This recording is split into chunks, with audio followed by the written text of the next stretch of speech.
Fala galera, Vascaíno e Vascaína, sejam bem-vindos a mais um vídeo do canal. Aqui você encontra resenha, informações, curiosidades do nosso Vasco. Assista esse vídeo até o final. E você me chegou aqui hoje no nosso boletim da noite pela primeira vez. Se inscreva logo aqui abaixo, ativa o sininho para receber notificação de novos vídeos todos os dias e dá o like nesse vídeo, beleza? Galera, hoje vamos falar de algumas curiosidades do dia 7 de setembro. Curiosidades relativos ao Vasco. O Vasco está metido nesse dia 7 de setembro, tá bom? Vamos falar também sobre que a estreia do Payet pode ser contra o Fluminense, tá? Curiosidades do dia 7. O que o Marcelo Figueira, advogado do Vasco, falou, tá? Uma parte sobre o Ministério Público em relação à reunião sobre a reabertura. E vamos falar também sobre o que o reconhecimento facial pode beneficiar os torcedores do Vasco. Tá? Vamos falar isso tudo no vídeo de hoje. Então, segue a vinheta.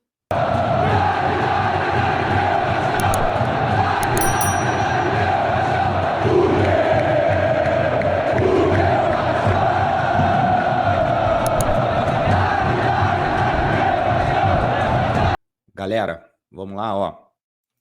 Vamos colocar aqui.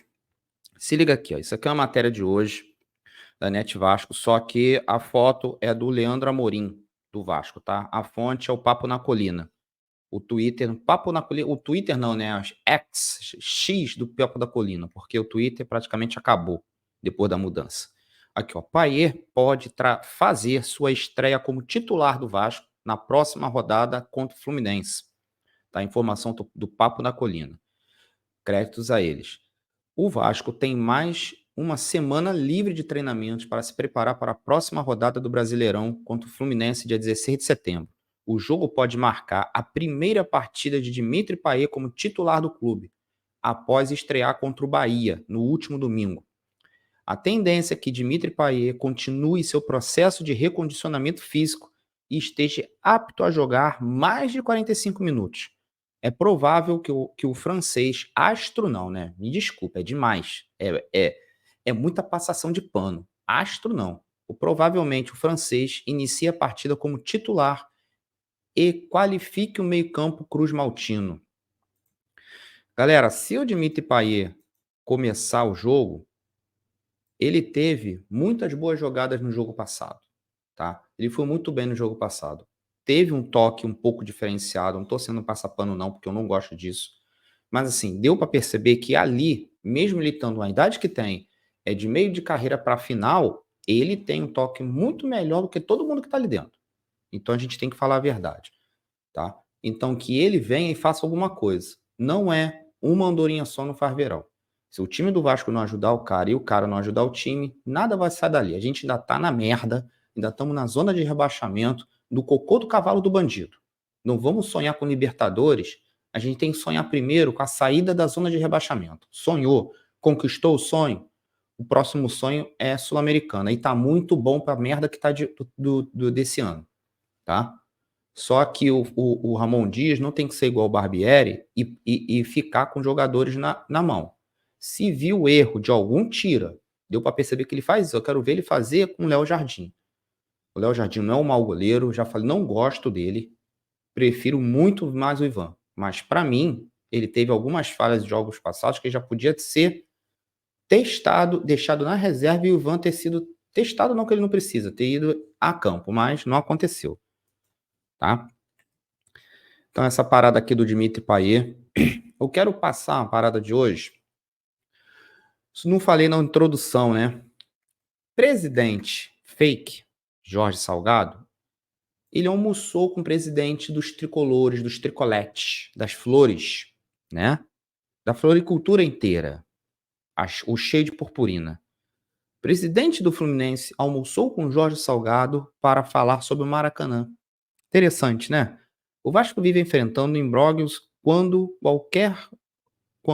quer mandar alguns jogos são importantes no Maracanã. Aconteceu isso na vitória de 1-0 do Atlético Mineiro e outras situações aqui fala, né? Aqui, na visão do presidente do Fluminense, Mário Bittencourt, tudo poderia ser diferente. Se o Gigante não estivesse brigando pelo topo. Não me interessa brigar pelo topo o presidente Mário Bittencourt do Fluminense. Eu te chamo de presidente porque você foi eleito realmente pelo sócio. O Salgado ele não foi eleito pelo sócio, foi eleito pelo TJRJ. Fake. Voltando ao assunto. Você é só o auxiliar do síndico. Você não é nada, Mário Bittencourt, no Fluminense. Você não é nada no Maracanã. Tá apitando de quê? É sobre isso aqui, ó, que a gente vai botar na tela, que eu fiquei mais... Aqui, ó. Nesta quarta-feira, Mário Bittencourt abriu o jogo à ESPN Brasil e decidiu sair do silêncio em relação à polêmica. O mandatário confessa que antes precisou de uma autorização do Rodolfo Landim, patente alta na gestão do Flamengo, para marcar almoço com Salgado. Pera aí. Aqui, ó. O tricolor das Laranjeiras tenta promover a quantidade de partidas ao Gigante da Colina por temporada. Pera aí. Além de ser auxiliar do síndico, você é pau-mandado do Landim? Você tem que pedir autorização para ele como fosse a mulher do Landim? É isso, ô Mário Bittencourt? É isso? É por isso que ninguém dá crédito a vocês. Dá crédito a vocês. Cheirinho da Libertadores, tenta e não consegue. Nós temos, vocês não têm. Então, meu irmão, você é o cocô do cavalo do bandido para pedir autorização ao Landim. Quem é Landim na fila do pão? Quem é você na fila do pão? E aí? Eu tive um almoço com Jorge Salgado com a concordância de Landim. Essa é demais. Você mesmo é um merda, Mário Bittencourt. Esse cara realmente é um merda, para não falar outra coisa, tá? Vamos falar de coisa maneira, coisa bonita da nossa história, da nossa essência? Vamos falar aqui, ó. Galera, isso daqui, hoje, 7 de setembro, né? 7 de setembro tem várias curiosidades no mundo vascaíno. Muitas. Uma delas é isso aqui, ó. 84 anos. Há 84 anos, o presidente Getúlio Vargas declarava o Dia da Independência em São Januário. Veja a foto. Aqui, ó. Fonte da Memória Vascaína, o Twitter do Henrique Hilbert. Aqui, ó. 7 de setembro de 39. Eis que surge, cheio de orgulho, no gramado do Vasco, o presidente da República para comemorar o Dia da Independência. Foto do Arquivo Nacional, tá? Essa foto aqui, ó. Do Arquivo Nacional. Getúlio Vargas, com um garotinho bem sorridente no gramado de São Januário, as arquibancadas ao fundo, general aqui, e outros generais ao fundo. Muito legal, né? Essa aqui é a história do nosso clube, tá? Por isso que o Vasco nunca vai morrer por causa disso. E uma outra curiosidade do dia 7 de setembro é isso aqui, ó. Okay. Há 80 anos, São Januário recebia a orquestra sob regência de Villa-Lobos, o famoso Villa-Lobos, no dia 7 de setembro. Aqui, ó. 7 de setembro, no estádio de São Januário, do Clube de Regatas Vasco da Gama, hora da independência, às 16 horas, concentração cívico-orfeônica de 20 mil escolares e de 500 músicos da banda, sob regência do maestro Heitor Villa-Lobos. Olha aqui a foto, aqui, ó. Aqui a foto. Primeiro o hino nacional, programa, depois a oração ao presidente da República, oração ao coro da banda. Aqui, ó. Isso aqui é o programa de música desse dia. Olha São Januário como é que estava antes. A arquibancada lá atrás, ao fundo, seria já a barreira, né? Aqui, ó. Olha a arquibancada cheio de estudantes. Olha a arquibancada de São Januário. Isso aqui é história pura, galera. Por isso que Vasco é Vasco, não é... Aqui, ó, um comentário lá do Twitter, aqui, ó. Que honra ser, Vasco, muito prazer, Vasco, orgulho da nação patriótica e da paz. Aqui, ó. Que perigo, mestre Villa-Lobos regendo entre bêbados e pobres favelados, segundo a desembargadora preconceituosa. Se fosse vivo, o mestre da regência brasileira seria interditado. Aí, ó. Essa é a fala de hoje. Que perigo, Villa-Lobos. Que perigo pro mestre de Villa-Lobos, é mole? Segunda que a gente tá interditado, né, galera? O São Januário ainda tá interditado. Então, se Villa-Lobos fosse vivo hoje, como seria? Vamos falar também, ó, sobre o que o Marcelo Figueira falou, ó, advogado do Vasco, diz que São Januário será um dos estádios mais seguros do mundo. Tá bom, aqui, ó. Advogado do Vasco detalha reunião por liberação e explica medidas para tornar São Januário um dos estádios mais seguros do mundo. O local está falando que o local está interditado e o Cruz Maltini está sendo obrigado a atuar em outros estádios. Aqui, ó, deixa eu aumentar bem aqui, porque o áudio sair para vocês. Vamos lá. Muito proveitosa. Tá? O Vasco elaborou um plano de ação interno pelo qual ele acredita, no qual tem inserido uma série de medidas quais, que se implementadas, ele acredita que São Januário será um dos estados mais seguros do Rio de Janeiro, não só do Rio de Janeiro, mas do Brasil. Apresentou um pedido de TAC para o Ministério Público na segunda-feira e ontem, e hoje apresentou esse plano de ação detalhado com todas as medidas que vai transformar São Januário um estado muito mais seguro do que é. Obviamente, a segurança não depende só do Vasco, especificamente, depende de outros órgãos públicos e principalmente dos torcedores do Vasco.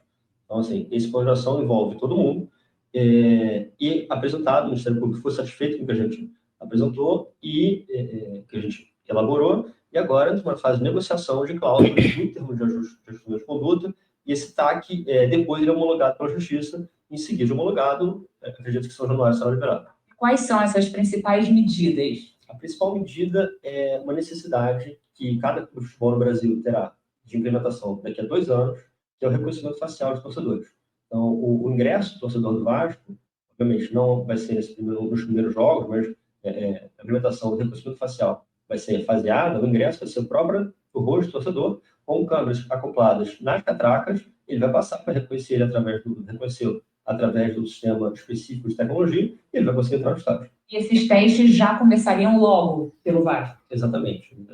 Já nos próximos jogos, a gente vai ter algumas catracas especiais dessas e vão funcionar já especificamente. Uma nova reunião ainda... Aí, galera, então vai ser feito reconhecimento facial, né, como já foi falado em outros vídeos e outros amigos aí, com canais, já foi falado sobre isso, com reconhecimento facial. Então, assim, a gente sabe que tem cambista pra cacete naquilo ali. E tomara que isso aí, porque cambista é fogo, vai acabar tentando falsificar alguma coisa, vai comprar vários e na hora, antes do cara entrar, tentar trocar o reconhecimento facial do ingresso pro cara. Tomara que isso não aconteça, mas vai fazer o quê? Desculpa se você é cambista, meu amigo, mas isso tem que acabar, tá? Vamos passar também, aqui ó, falar, além disso, aqui ó, aqui tá falando, tem uma parte aqui de uma reportagem, que é do fonte, é o próprio Ministério Público a fonte, tá? Aqui ó, as partes acertaram a elaboração da minuta do TAC, em acordo, haverá uma nova reunião, ainda vai ter uma nova reunião com bombeiros, Polícia Militar, Polícia Civil, Federação do Rio, para assinatura do termo, encaminhado ao Judiciário para homologação. Aqui, ó. Vamos falar sobre o reconhecimento facial que quer ver, ó, que o Marcelo Figueira falou. Aqui, ó. Vamos lá falar. Além da segurança, veja como o sistema de reconhecimento facial vai beneficiar torcedores do Vasco. Fator de peso na proposta de TAC, ajustamento de conduta, apresentado pelo Vasco, o Ministério Público do Rio e o sistema de reconhecimento facial será implementado aos poucos. Isso em São Januário. Aqui, ó. Esse é um dos principais pontos para que a Procuradoria-Geral da Justiça libere o estádio para voltar a receber público, o que não acontece desde 22. Aqui uma das falas aqui, ó. O que o sistema de biometria, além de aumentar a segurança, vai trazer outros benefícios, como extinguir o uso de ingresso físico. Outro objetivo da tecnologia é combater o cambismo. Tomara, mas cambista é fogo. Problema enfrentado por todos os estádios do Brasil. Aqui, ó. O planejamento do clube é instalar o reconhecimento facial nas catracas de São Januário, de forma gradual, a partir de setores menores, como o de gratuidade. Caso a proposta seja aceita pelo Ministério Público em nova reunião, na próxima semana, o Vasco pretende que o sistema já esteja funcionando em alguns acessos ao São Januário no próximo jogo contra o Coritiba, dia 21. Tá? O Vasco já havia instalado novas catracas no estádio, mais modernas do que as anteriores, antes mesmo da interdição do São Januário, o que vai facilitar a implantação da biometria. São Januário será o primeiro estádio do Rio com sistema de reconhecimento facial, mas o sistema não será exclusividade de São Januário. Isso porque a Lei Geral do Esporte já prevê a adoção dessa tecnologia nas arenas de futebol até junho de 25. O Vasco pretende implementar a biometria em todos os acessos de São Januário até o fim do ano que vem. Essas são as catracas já instaladas lá em São Januário, em um dos acessos, a nossa casa. Foto lá do Tábaro Schmidt, do GE. Aqui, ó. Em agosto passado, a Comissão Pública da Câmara de Deputados do Rio aprovou a lei que estabelece diretrizes para o uso de implementação de sistema de vídeo monitoramento com reconhecimento facial em estádios, em locais de competições profissionais. Conforme o texto aprovado, o sistema de reconhecimento facial será facultativo, de acordo com a necessidade de cada local para garantir proteção dos direitos fundamentais e assegurar a privacidade e a segurança dos torcedores e jogadores. No Brasil, Palmeiras, Goiás, Atlético Mineiro utilizam o sistema de reconhecimento facial em suas arenas. No caso do time paulista, a empresa BPAS foi responsável pela implementação, enquanto a Impli implementou na Arena do Galo. Tá? Notícia do GE em relação à implementação do reconhecimento facial lá nas catracas de São Januário. Beleza, galera? Então, isso daí é o que vai ter que ser feito pro Vasco voltar a jogar na nossa casa. Só que eu ainda bato na tecla. Vocês podem me chamar de maluco nos comentários, coloca aí. Mas tá isso de deixar Vasco sem jogar em São Januário e toda a mídia, tudo bem, tem relação ao social, a barreira, mas tá muito estranho. Toda a mídia apoiar o Vasco, mesmo por causa disso. Posso estar errado, posso estar sendo maluco. Tem outras pessoas que também têm esse pensamento aí, mas me perdoa, meu irmão. Tá muito estranho isso daí. Tá muito latente, a mídia toda hora ajudando. A mídia nunca foi a favor do Vasco, nunca. Galera, saudações vascaínas. Se cuidem. E, mais uma vez, venho a pedir a vocês que se inscrevam no canal, participe, tá? Participem do canal Tribuna Vascaína, deixando seu like, deixando seu comentário. Sigam o nosso canal, tá bom? Se você quiser virar membro, desse jeito também ajuda. E as suas visualizações, vocês vendo nossos vídeos até o final, também ajuda o canal, tá bom? Bora? Fui!